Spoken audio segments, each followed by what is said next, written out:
South ఇండియాలోనే అతి తక్కువ ధరలకి రత్నాలనందించే ఏకైక సంస్థ 6JVR. హాయ్ హలో నమస్తే, this is Suvarna. Welcome to Suman TV. Friday వచ్చిందంటే చాలు ఏ సినిమా వచ్చింది, ఏ సినిమా బాగుంది, ఫ్యామిలీ అందరూ కలిసి ఏ సినిమాకి వెళ్ళాలని ఆలోచిస్తూ ఉంటారు. బట్ ఈ ఫ్రైడే మాత్రం తప్పకుండా మిరాయిదే అనిపిస్తూ ఉంది. సో ఆల్మోస్ట్ ఎప్పుడెప్పుడు సినిమా రిలీజ్ అవుతుంది అని ఎదురు చూస్తున్న ఫ్యాన్స్కి మాత్రం పండగ అని అంటూ ఉన్నారు. రివ్యూస్ కూడా చాలా బాగా ఉన్నాయి. సో ఇదే సినిమాకి సంబంధించి రైట్ నాతో పాటు ఉన్నారు జర్నలిస్ట్ ప్రభు గారు. ఆయన రివ్యూ ఏంటనేది ఆయనతో మాట్లాడి తెలుసుకుందాం. సో నమస్తే సార్. నమస్తే. యా, సో కొన్ని సినిమాలు ఏంటంటే క్యూరియస్ని క్రియేట్ చేస్తూ ఉంటాయి. అండ్ చాలా మంది ఏంటంటే ఈ సినిమా వస్తే బాగుండు అనుకుంటూ ఉంటారు. మిరాయి వచ్చినప్పటి నుంచి, ట్రైలర్ రిలీజ్ అయినప్పటి నుంచి కూడా థియేటర్లో ఇది ఎలా ప్రొజెక్ట్ అవుతుందని ఒక క్యూరియస్ ఉంది. సో ఆల్మోస్ట్ మీరు కూడా సినిమా చూశారు. మీకు ఎలా ప్రొజెక్ట్ అయింది యాక్చువల్లీ మిరాయి?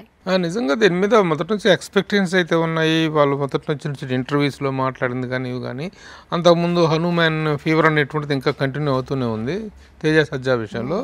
వీటన్నిటి నేపథ్యంలో వచ్చినట్టు ట్రైలర్స్, టీజరు, సాంగ్స్ వీటన్నిటిని బట్టి చూస్తే ఇదే ఒక miracle is going to happen with Mirai అనేటువంటిది అయితే ఎక్స్పెక్టేషన్ ఉంది.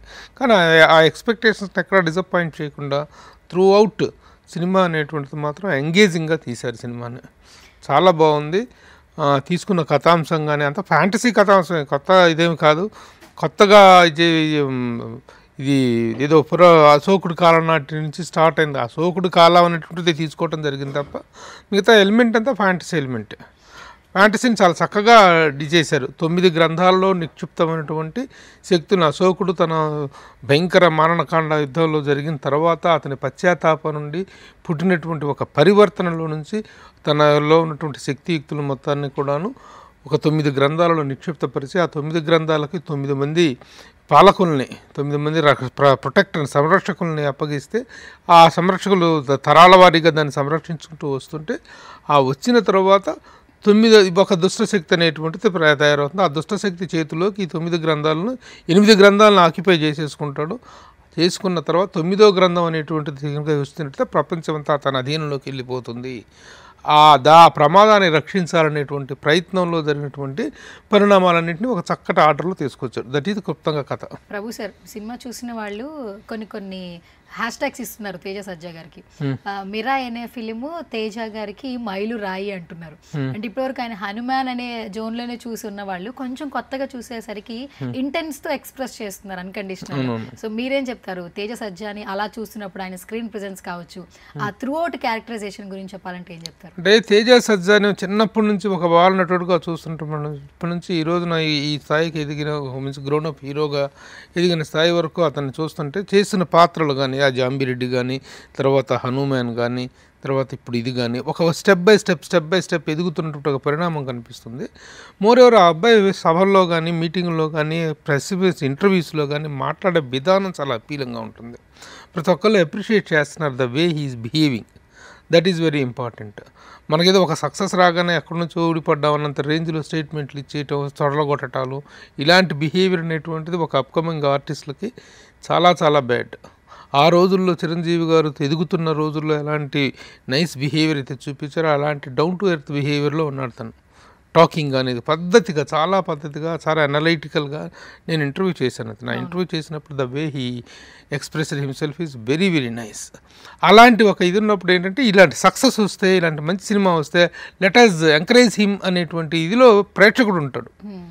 అది ఆ ఇదిలో పాయింట్ ఆఫ్ వ్యూ చూసుకుంటే ఈ సినిమాలో అతని performance simply super. And cinema అనేది ఆడియన్స్ దాకా రావాలంటే, అంటే డైరెక్టర్ ఉన్న, ఆర్టిస్టులు ఉన్న, నిర్మాత లేనిదే సినిమా అనేది బయటికి రాదు. 60 కోట్ల బడ్జెట్ పెట్టారు పీపుల్స్ మీడియా ఫ్యాక్టరీ నుంచి టీజీ విశ్వప్రసాద్ గారు. ఇప్పుడు ఆయన సినిమాలను చూస్తున్న చాలా మంది కంటెంట్ కింగ్ అంటున్నారు ఆయన్ని.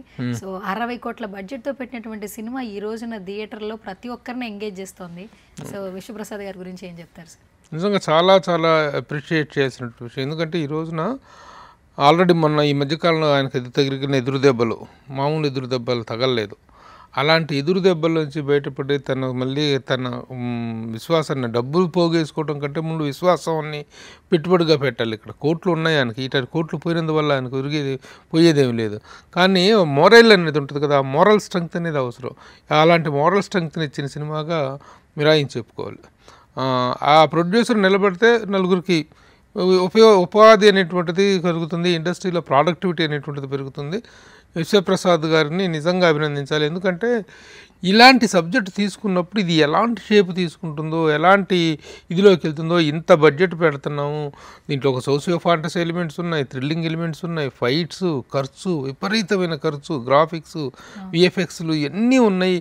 వీటన్నిటి కూడాను until and unless they are properly fused with emotion, engaging content లేకపోతే ఎన్ని బూడిదలో పోసిన పన్నీరు. మనం ఈ మధ్యకాలంలో చూస్తున్నాం, చాలా సినిమాలు కోట్లు తగలబెడుతున్నారు, కానీ ఇమోషనల్ కంటెంట్ అనేది ఉండట్లేదు, ఎంగేజింగ్ కంటెంట్ లేకపోవడం. కానీ దీంట్లో సీటెడ్జ్ కంటెంట్ అనేటువంటిది from the beginning to last వరకు కూడా ఉండటంతో ఈ సినిమా బయటపడింది. విశ్వప్రసాద్ గారికి ఇప్పుడు ఆయన విమర్శించిన వాళ్ళకో లేకపోతే గతంలో వచ్చిన ఫెయిల్యూర్స్కి ఒక చక్కని సమాధానంగా చెప్పుకోవచ్చు. ఓకే. అండ్ దట్టు మొన్న ప్రమోషన్స్ కూడా చూస్తే సార్ పాన్ ఇండియా లెవెల్లో ప్రమోషన్స్ చేశారు అన్ని చోట్ల కూడా వాళ్ళు చూస్తే.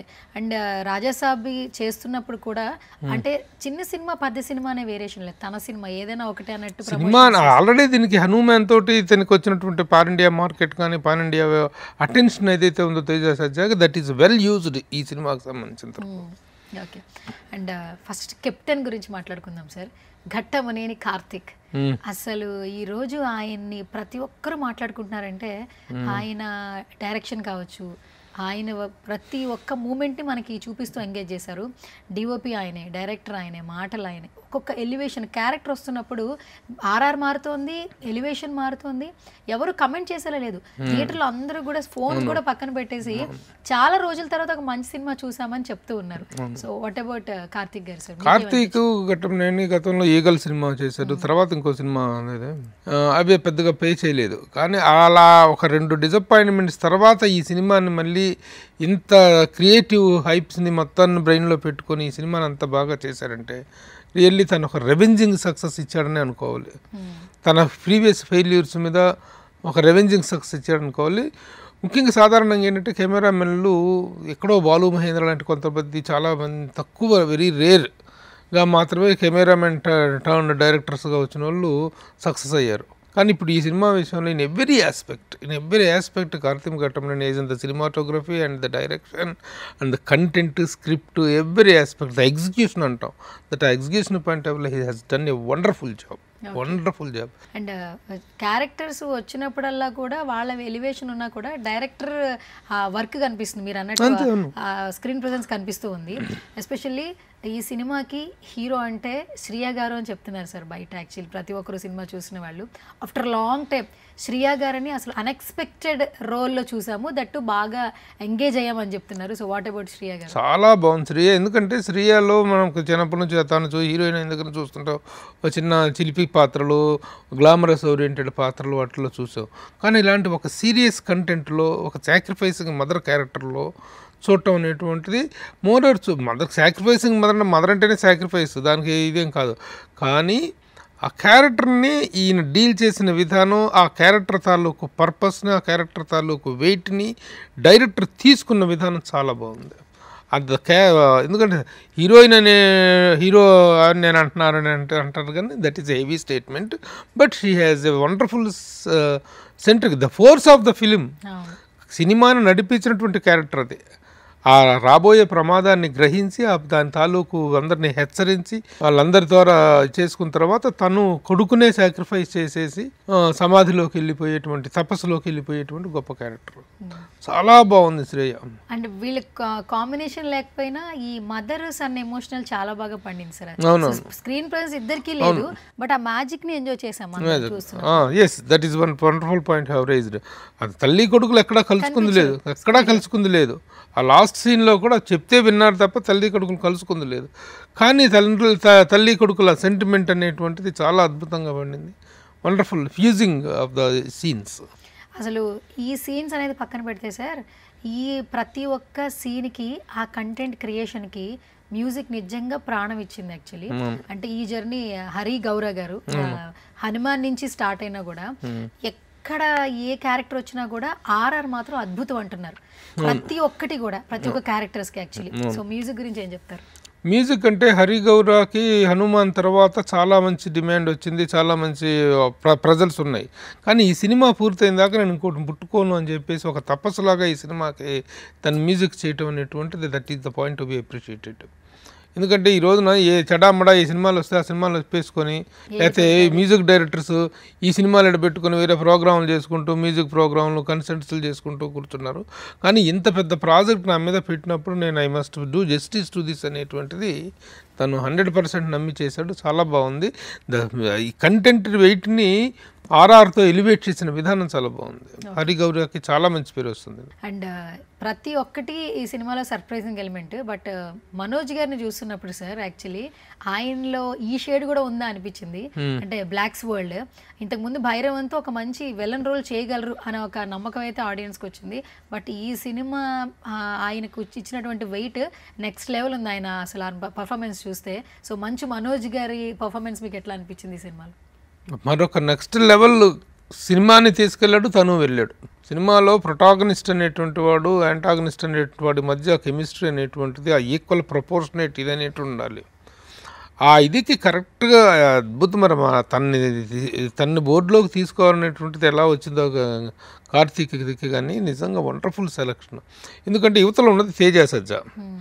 ఏదో పెద్ద ఈ విలన్ని తీసుకొచ్చేసి పెట్టలేరు. కరెక్ట్గా కొంచెం ఆ ఏజ్ గ్రూప్ అది మ్యాచ్ అవ్వాలి. కొంచెం ఏజ్ పెద్దగా ఉన్నాడు కావాలి తప్ప చాలా సీనియర్ యాక్టర్ని పెట్టుకోలేరు. మంచి బాడీ ఇది కావాలి, ఒక ఇమేజ్ ఉండాలి, వెనకాల ఒక ఫ్యామిలీ బ్యాక్గ్రౌండ్ ఉండాలి. ఇవన్నీ పుట్ట చూస్తే Manchu Manoj was the apt selection for that character. ఆ బాడీ కానీ ఆ ఫిజిక్ పర్సనాలిటీ అద్భుతం.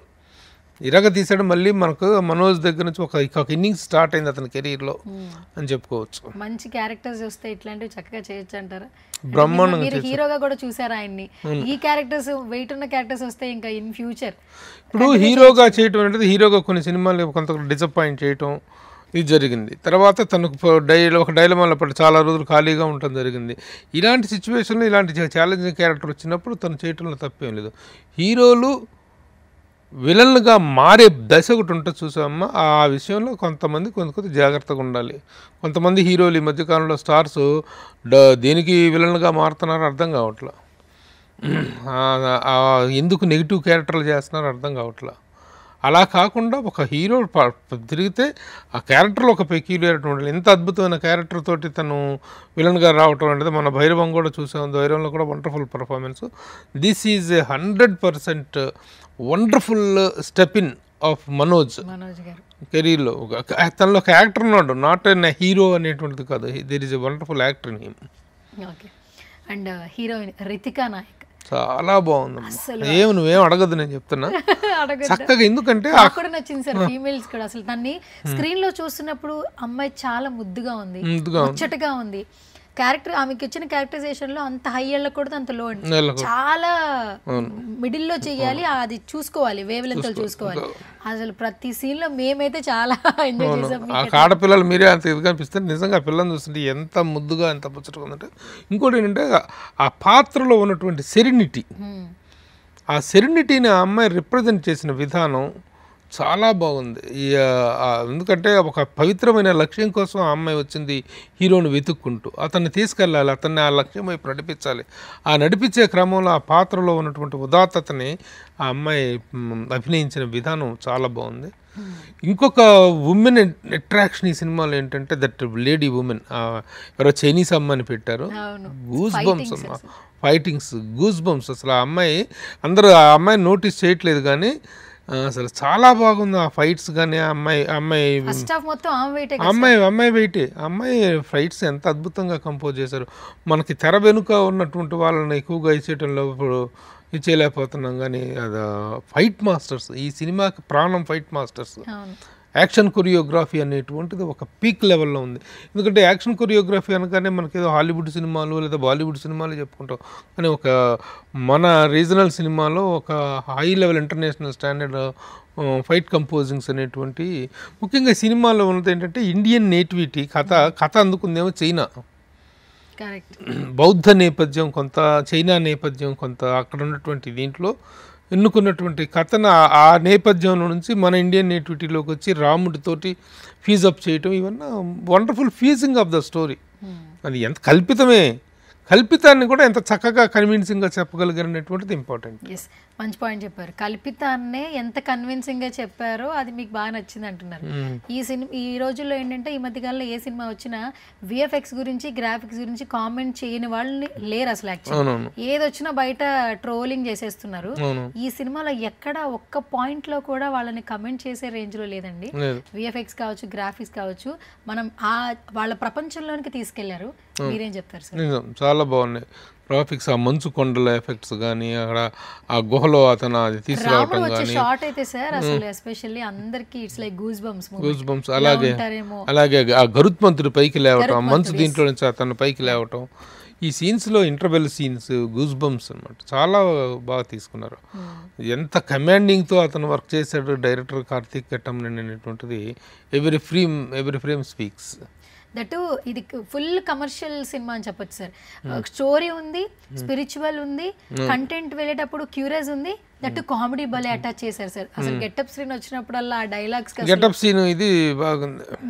కాకపోతే ఆ ఇన్స్పెక్టర్ క్యారెక్టర్కును పోలీసు ట్రాక్ ఏదైతే ఉందో ఆ ట్రాక్లో ఒక ఆర్టిస్టు లేరు, ఇద్దరు డైరెక్టర్లను తీసుకొచ్చి పెట్టారు. బట్ అదంతగా సింక్ అయినట్టు కనిపించలేదు. వాళ్ళ ద్వారా ఏదైనా పోనీ వాళ్ళ సీన్స్లో ఒక చిన్న కామెడీ టింజ్ తేవటానికి ట్రై చేశారు, కానీ అది వీళ్ళ ఫేసుల్లో పలకలేదు. వాళ్ళిద్దరితో చేయించారు, కానీ వాళ్ళిద్దరితో సీరియస్ క్యారెక్టర్లు చేయించుకోవాలి, కానీ వాళ్ళ మీద చిన్న కామెడీలు వర్కౌట్ కావు. ఆ ఫేసుల్లో ఇప్పుడు మధ్యలో కామెడీ ట్రై చేశారు వాళ్ళ మీద. దట్ ఈస్ ద రాంగ్ ప్రయత్నం. అదొకటి మాత్రం చిన్న డిసప్పాయింటింగ్ ఎక్స్పెక్ట్. ఎందుకంటే యువతలో ఇతను అదరగొట్టేస్తున్నాడు కామెడీ బీట్స్, ఆ రేంజ్లో వీళ్ళు మ్యాచ్ అవ్వలేదు. కానీ సార్ ఈ మధ్య కాలంలో అంటే సోషియో ఫ్యాంటసీ ఫిలిమ్స్ కావచ్చు, కథలు కావచ్చు, లవ్ బ్యాక్డ్రో కావచ్చు, కొంచెం మాస్ ఎలిమెంట్స్ కథలు ఏంటంటే మనుషుల్ని ఇంపాక్ట్ చేస్తున్నాయి. సినిమాలు అనేది మన మీద చాలా ఇంపాక్ట్ చేస్తున్నాయి.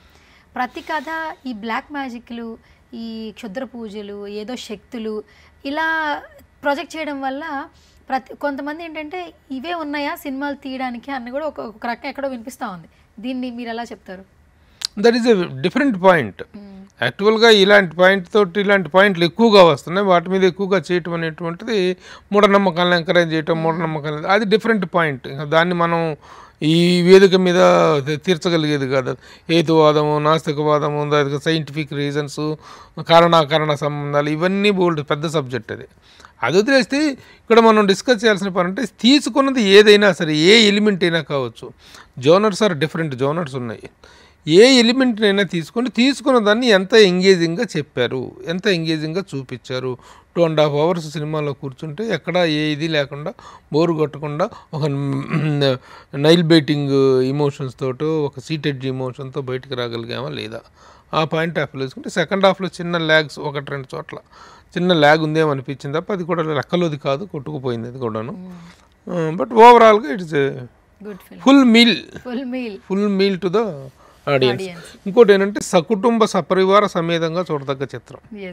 ఎక్కడా కూడా ఇప్పుడు ఆ అమ్మాయికి హీరోయిన్కి మధ్య ఒక రొమాన్స్ లాంటిది పెట్టలేదు. ఒక చిన్న సీన్లో ఒక చిన్న ఫ్రాగ్రెన్స్ ఆ అమ్మాయి దగ్గరకు వచ్చినప్పుడు, ఆ తెర వెనుక ఆ కట్టం చోటన దాక్కున్నప్పుడు అక్కడ ఒక చిన్న ఫీల్ని ఎంత చక్కగా డీల్ చేశాడు, చాలా చక్కగా డీల్ చేశాడు. అంతేగాని అక్కడ ఏకిల లవ్లు, కామెడీలు, సీన్స్ పెట్టలేదు. చాలా ఇంకోటి ఏంటంటే డ్యూయెట్లు పెట్టలేదు. అంతవరకు సంతోషం. సాంగ్స్ లేవు, స్టోరీ రన్ చేశాడు. ఆ అమ్మాయికి అతనికి డ్యూయెట్లు పెట్టినట్టయితే ఆ ఫిలిం తాలూకు సెరెనిటీ మొత్తం కిల్ అయిపోయి ఉండేది. కానీ మేమందరం ఫ్యాన్స్ చిన్న బాధ ఉంది సార్ మాకు. మేము వైబ్ ఉంది అనే సాంగ్ వస్తుందని ఎక్స్పెక్ట్ చేసాం సార్. సినిమా మొత్తంలో వైబ్ సాంగే లేదు. యాక్చువల్లీ అది ఒకటి పెట్టుంటే బాగుండేది అనిపించింది. ఏమో ఆ సాంగ్స్ అవన్నీ లేదు, కానీ ఆ క్యారెక్టర్ తాలూకు ఇది. ఇంకొక main highlight point to be discussed is the subject is opened by Prabhas voice over తోటి ఇవ్వటంతో అసలు నిజంగా ఆ కంటెంట్లోకి డ్రైవ్ అనేటువంటిది అద్భుతంగా జరిగింది.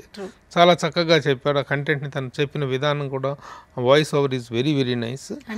ప్రభాస్ అది కాదు, సినిమా బిగినింగ్ ఏమో ప్రభాస్ వాయిస్, సినిమా బాహుబలి హీరో, ఎండింగ్ ఏమో బాహుబలి విలన్ రాణా తోటి ఎండ్ చేసి Part 2కు లీడ్ ఇవ్వటం very good, that's very good. ఓవరాల్గా it is an eye feasting film అమ్మ. పైసా వసూలు ప్రొడ్యూసర్కి కానీ అందరూ అటు ప్రేక్షకులకు కానీ అందరికీ కూడాను వెరీ హ్యాపీ. Very happy. సరే ఏంటి సార్ నెక్స్ట్ క్యూరియస్ పెరిగిందా పెరగలేదా?